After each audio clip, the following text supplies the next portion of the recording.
Hello students, welcome to Catalyzer Modern School, Standard 5, Subject English, Grammar, Unit 6, Adjectives.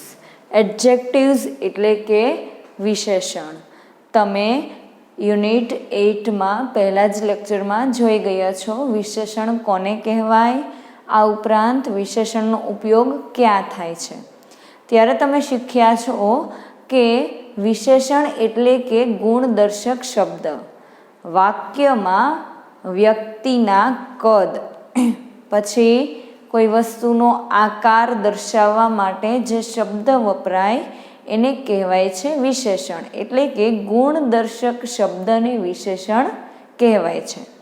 આ શબ્દ તરીકે આકાર પણ હોઈ શકે છે, કોઈ રંગનું નામ પણ આવી શકે છે. આ ઉપરાંત આ શબ્દો એકબીજાના વિરોધી શબ્દો પણ હોઈ શકે છે.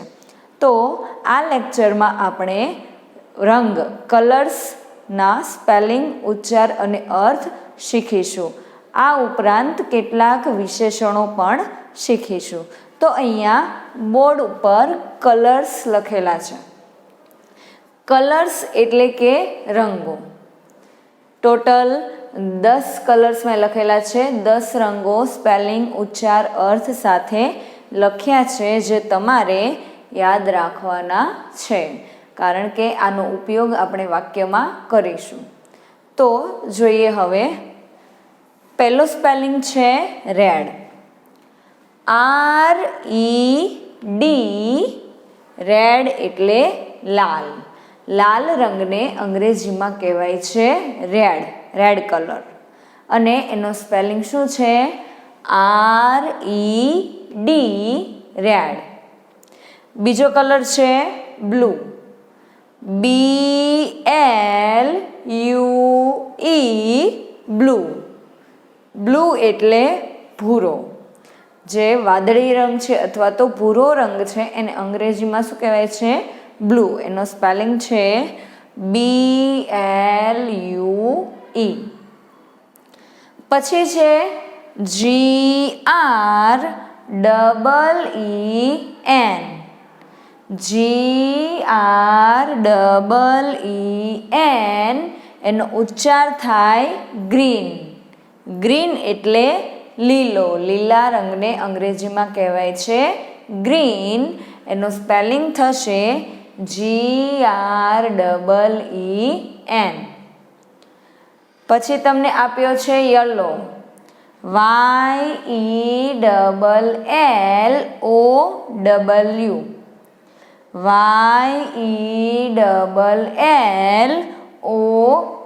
YELLOW, yellow. યેલો કલર એટલે પીળો. પછી ORANGE,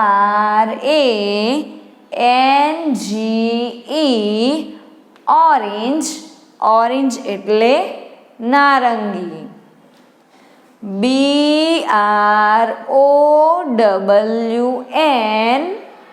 બ્રાઉન. બ્રાઉન એટલે કથ્થાઈ. PINK, પિંક એટલે ગુલાબી. PURPLE,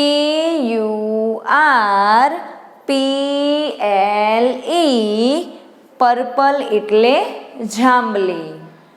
WHITE, વ્હાઈટ એટલે સફેદ. BLACK, બ્લેક એટલે કાળો. તો 10 રંગો સ્પેલિંગ, ઉચ્ચાર, અર્થ સહિત આપ્યા છે. ગ્રામરમાં પેજ નંબર 52 પર તમને આ રંગો આપવામાં આવ્યા છે. જોઈએ પેલો રંગ કયો છે? રેડ. RED, રેડ એટલે લાલ. એની બાજુમાં નંબર 2 BLUE, બ્લુ એટલે ભૂરો. Number 3 GREEN, green. ગ્રીન એટલે લીલો. નંબર 4 YELLOW, યેલો એટલે પીળો. 5 ORANGE, ઓરેન્જ એટલે નારંગી. 6 BROWN બ્રાઉન એટલે કથ્થાઈ. 7 PINK પિંક એટલે ગુલાબી. 8 PURPLE પર્પલ એટલે જાંબલી. નંબર 9 WHITE વ્હાઈટ એટલે સફેદ. નંબર 10 BLACK બ્લેક એટલે કાળો. આ રીતે તમારે નોટમાં સ્પેલિંગ લખવાના છે. 3 વિભાગ પાડીને રંગોના સ્પેલિંગ ઉચ્ચાર અર્થ તમારે લખવાના છે અને મોઢે કરવાના છે. હવે આનો ઉપયોગ કરીને આપણે વાક્ય બોલીએ. તો આગળ પણ આવા 1-2 વાક્યો તમે શીખી ગયા છો. This is a pink balloon. પછી આ રીતે ધીસ અને ધેટના વાક્યો આપણે લખ્યા, એમાં આવા વાક્યો હતા, કલરનો ઉપયોગ થયેલો હતો. That is a white fan, પેલો સફેદ પંખો છે. This is a pink wall, આ ગુલાબી દિવાલ છે. This is a brown chair, આ કથ્થાઈ ખુરશી છે. This is a black phone, આ કાળો ફોન છે. This is a red dress, આ લાલ ડ્રેસ છે. તો આ રીતે કોઈ પણ વસ્તુના રંગ જે છે એ લખેલા છે. એ રીતે ધીસ અને ધેટથી તમે રંગનો ઉપયોગ કરીને વાક્ય લખી શકો છો. હવે નીચે તમને કેટલાક વિશેષણો આપ્યા છે. વિશેષણ છે અને વિરોધી શબ્દો છે, એ હવે આપણે જોઈએ. તો હવે જુઓ, બોર્ડ ઉપર કેટલાક વિશેષણો લખ્યા છે. આ વિશેષણો પણ છે અને એકબીજાના વિરોધી શબ્દો પણ છે. આગળ તમે શીખી ગયા છો કે વિશેષણ એકબીજાના વિરોધી પણ હોઈ શકે છે. તો આ સાઈડ પણ વિશેષણ છે અને આ સાઈડ પણ વિશેષણ છે. બંનેની વચ્ચે આ ક્રોસની નિશાની છે. એનો મતલબ એવો થશે કે બંને શબ્દો એકબીજાના વિરોધી શબ્દો છે. જ્યારે પણ આપણે વિરોધી શબ્દો લખીએ તો વચ્ચે આ રીતે ક્રોસની નિશાની કરવામાં આવે છે. તમને પેજ નંબર 52 અને પેજ નંબર 53 પર આ વિરોધી શબ્દો આપ્યા છે, જે હવે આપણે ભણીએ. તો પહેલાં તો આ દરેક શબ્દ વિશેષણ છે એ તમારે યાદ રાખવાનું છે. એ પછી આ પાર્ટ હોય કે આ પાર્ટ, બંને જે છે એ વિશેષણ છે. એ વિશેષણ સ્પેલિંગ, ઉચ્ચાર, અર્થ સહિત તમને આવડતા હોવા જોઈએ. પહેલું વિશેષણ છે ટોલ. TALL, ટોલ એટલે ઊંચો. LONG, લોંગ એટલે લાંબુ.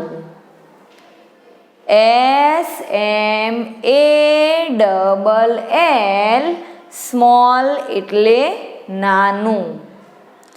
BEAUTIFUL, બ્યુટીફુલ એટલે સુંદર. FAT, ફેટ એટલે જાડું. NEW, ન્યૂ એટલે નવું. YOUNG, યંગ, યંગ એટલે યુવાન. BLACK, બ્લેક, બ્લેક એટલે કાળું. CLEAN, ક્લીન, ક્લીન એટલે સ્વચ્છ. THICK, થીક, થીક એટલે જાડું. HOT, હોટ, હોટ એટલે ગરમ. LIGHT લાઇટ, લાઇટ એટલે હલકું. SHORT શોર્ટ, શોર્ટ એટલે નીચો અથવા તો ઠીંગણો. જ્યારે પણ કોઈ વ્યક્તિનું કદ આપણે જોઈએ છીએ તો કોઈ વ્યક્તિ કદમાં નીચા હોય છે એના માટે આ શોર્ટ વિશેષણ વપરાય છે. શોર્ટ એટલે નીચો અથવા તો ઠીંગણો. SHORT શોર્ટ એટલે ટૂંકું. શોર્ટ જે વિશેષણ છે એના ટોટલ અહીંયા તમે જોઈ શકો છો 3 અર્થ છે: નીચો, ઠીંગણો અથવા તો ટૂંકું. તો જે પણ વિરોધી શબ્દ છે એના પ્રમાણે એનો અર્થ આવશે, જે આપણે આગળ શીખીશું. BIG બિગ એટલે મોટું. UGLY અગલી, અગલી એટલે કુરૂપ અથવા તો કદરૂપું. THIN થીન, થીન એટલે પાતળું. OLD ઓલ્ડ, ઓલ્ડ એટલે જૂનું. OLD ઓલ્ડ એટલે વૃદ્ધ. અહીંયા ઓલ્ડ વિશેષણ એક જ છે પણ એના 2 અર્થ છે, જૂનું અને વૃદ્ધ. જ્યારે કોઈ વસ્તુ જૂની છે એવું દર્શાવવું હોય તો ત્યારે ઓલ્ડ વપરાય. આ ઉપરાંત ઓલ્ડ વ્યક્તિની ઉંમર દર્શાવવા માટે પણ વપરાય છે. વૃદ્ધ વ્યક્તિ હોય તો વૃદ્ધ માટે વિશેષણ આવશે ઓલ્ડ. ઓલ્ડના 2 અર્થ છે, જૂનું અને વૃદ્ધ. WHITE વ્હાઇટ એટલે સફેદ. DIRTY ડર્ટી, ડર્ટી એટલે ગંદુ. THIN થીન, થીન એટલે પાતળું. COLD કોલ્ડ, કોલ્ડ એટલે ઠંડુ. HEAVY હેવી, હેવી એટલે ભારે. તો બધા જ વિશેષણો સ્પેલિંગ, ઉચ્ચાર, અર્થ સાથે આપણે બોલી ગયા. હવે એકબીજાના વિરોધી શબ્દો શીખીએ. આ વિશેષણ તો છે જ પણ એકબીજાના વિરોધી છે. તો કયું વિશેષણ કયા વિશેષણનું વિરોધી છે એ હવે આપણે જોઈએ. TALL ટોલ, ટોલનું વિરોધી વિશેષણ છે શોર્ટ. ટોલનું વિરોધી શબ્દ કયો છે? શોર્ટ. ટોલ એટલે ઊંચો અને શોર્ટ એટલે નીચો. ઊંચો એનું વિરોધી છે નીચું. ટોલ, ટોલનું વિરોધી થશે શોર્ટ. LONG લોંગ એટલે લાંબુ, એનું વિરોધી છે SHORT શોર્ટ એટલે ટૂંકું. શોર્ટ જે વિશેષણ છે એ ટોલ અને લોંગ બંનેનું વિરોધી છે. ટોલનું વિરોધી પણ શોર્ટ થાય છે અને લોંગનું વિરોધી પણ શોર્ટ થાય છે. જ્યારે તમે ટોલનું વિરોધી કરો છો ત્યારે શોર્ટનો મિનિંગ થશે નીચો અથવા તો ઠીંગણો. પણ જ્યારે તમે લોંગનું વિરોધી કરો છો ત્યારે શોર્ટનો મતલબ થશે ટૂંકું. આ રીતે શોર્ટના 2 અર્થ છે. એના પછીનું સ્મોલ. SMALL સ્મોલ એટલે નાનું. એનું વિરોધી છે બિગ. BIG બિગ એટલે મોટું. પછી છે બ્યુટીફુલ. BEAUTIFUL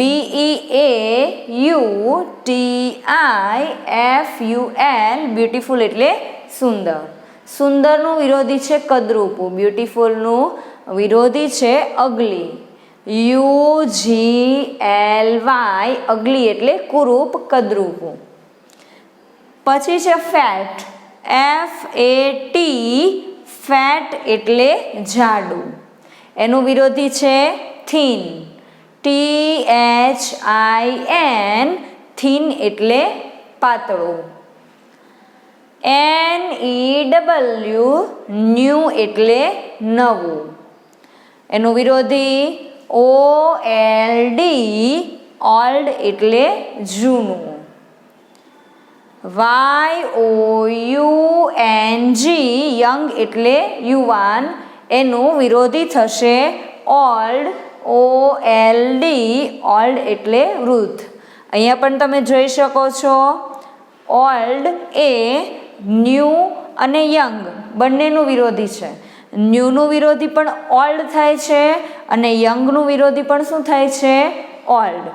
જ્યારે તમે ન્યૂનું વિરોધી ઓલ્ડ કરો છો તો ઓલ્ડનો અર્થ થશે જૂનું, પણ જ્યારે યંગનો વિરોધી ઓલ્ડ હોય ત્યારે ઓલ્ડનો મિનિંગ થશે વૃદ્ધ. BLACK બ્લેક એટલે કાળું, એનો વિરોધી શબ્દ છે વ્હાઇટ. WHITE વ્હાઇટ એટલે સફેદ. આગળ તમે રંગના સ્પેલિંગ શીખી ગયા છો, એમાંના 2 રંગ એવા છે જે એકબીજાના વિરોધી છે, એટલે મેં અહીંયા લખેલા છે વિરોધી શબ્દોમાં. બ્લેક એટલે કાળું, એનો વિરોધી શું છે? વ્હાઇટ એટલે સફેદ. CLEAN ક્લીન એટલે સ્વચ્છ અથવા તો સાફ, એનું વિરોધી છે ડર્ટી. DIRTY ડર્ટી એટલે ગંદુ. THICK થીક એટલે જાડું. THIN થીન એટલે પાતળું. થીકનું વિરોધી પણ થીન થાય છે અને આગળ તમે જોઈ ગયા ફેટનું વિરોધી પણ થાય છે થીન. થીક અને થીન અને ફેટ અને થીન બંને વચ્ચેનો તફાવત શું છે? તો ફેટ અને થીક બંને જુઓ, બંનેના અર્થ સરખા છે. ફેટ એટલે પણ જાડું થાય છે અને થીક એટલે પણ જાડું થાય છે. જ્યારે કોઈ વ્યક્તિ જાડી છે એવું દર્શાવવું હોય તો એના માટે વપરાય છે ફેટ. કોઈ વ્યક્તિની જાડાઈ માટે, વ્યક્તિ કેટલી જાડી છે એ દર્શાવવા શું વપરાય છે? ફેટ.